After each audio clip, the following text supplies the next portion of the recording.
Autre actualité ce soir avec les derniers combattants de Daesh dans la ville de Raqqa en Syrie, une ville qui fut leur bastion durant de nombreuses années et qui aujourd'hui est en passe d'être tombée définitivement aux mains de la coalition. Un accord de reddition a d'ailleurs été trouvé pour évacuer les djihadistes qui ont choisi de rendre les armes. Un accord qui en revanche ne concerne pas les combattants non syriens. Franck Genozo, Gianna Messina.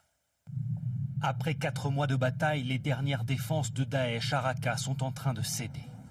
Cernés de toutes parts, une centaine de djihadistes auraient déjà déposé les armes. C'est le cas de ces hommes conduits les yeux bandés vers un centre d'interrogatoire. Vous avez accepté de vous rendre.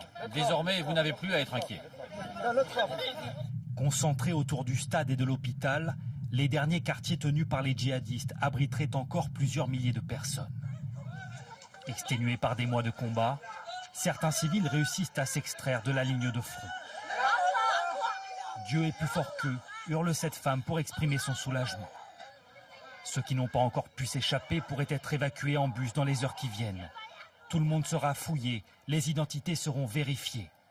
Les djihadistes étrangers qui souhaiteraient se rendre ne sont pas concernés par cet accord. Dans les ruines de la ville, les troupes kurdes et arabes resserrent lentement leur étreinte.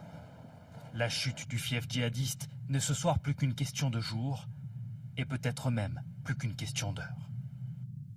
On apprend à l'instant via l'agence Reuters que tous les combattants du groupe État islamique à Raqqa devraient quitter la ville ce soir en utilisant des civils comme boucliers humains, selon un responsable local. On va retrouver notre correspondant dans la région, Franck Genozo. Franck, après des semaines de combat à Raqqa, idem à Deir ez-Zor, que reste-t-il aux hommes de Daesh en Syrie? De moins en moins de territoire.